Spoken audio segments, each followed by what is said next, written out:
একটা তরমুজ 800 টাকা দিয়ে কিনতে হবে, এটা কি মগের মূল্য বলেন? বাংলাদেশ উন্নত হয়েছে ঠিকই, সাথে কিন্তু অনেকটা স্মার্টও হয়েছে। আর এই স্মার্টনেস ধরে রাখার জন্য কিন্তু তরমুজ এখনো কেজিতে বিক্রি হচ্ছে, পিস হিসেবে নয়। কেজি করে বিক্রি করতেছে।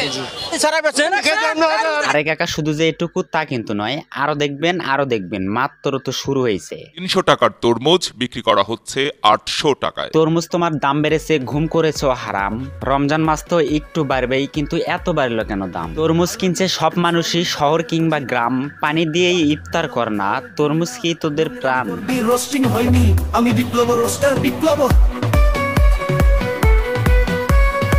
আসসালামু আলাইকুম, দিস ইজ রোস্টার বিপ্লব। শুনেছি রমজান মাসে নাকি শয়তান ছুটিতে যায়, কিন্তু শয়তানের চাচাতো ভাইরা শয়তানের এই দায়িত্ব পাইছে, যার জন্যই কিন্তু সহজলভ্য তরমুজ এখন পিস হিসেবে নয় কেজিতে বিক্রি হচ্ছে, যা সাধারণ মানুষের সাধ্যের বাইরে। একটা তরমুজ 800 টাকা দিয়ে কিনতে হবে, এটা কি মগের মূল্য বলেন? তরমুজের দাম যদি হয় 800 টাকা কেজি, মানুষ খাবে কি?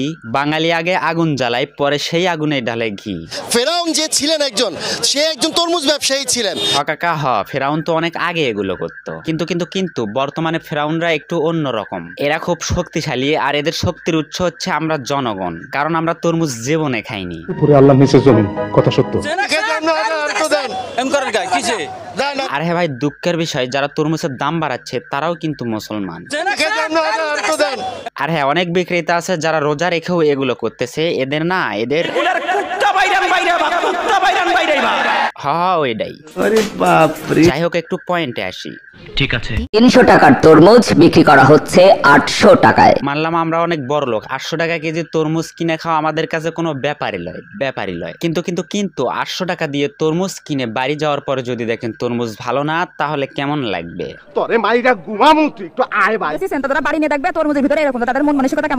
মানে ভাই, রোজা রমজানের দিন গালাগালি করতে পারতেছি না। মানে এদের এই ভণ্ডামিগুলো বন্ধ করার কোনো মুরুদ নেই। আবার বলে খেজুরের বদলে বড়ই দিয়ে ইফতার করো। কি আছে, বড়ই দিয়ে ইফতার করেন না কেন?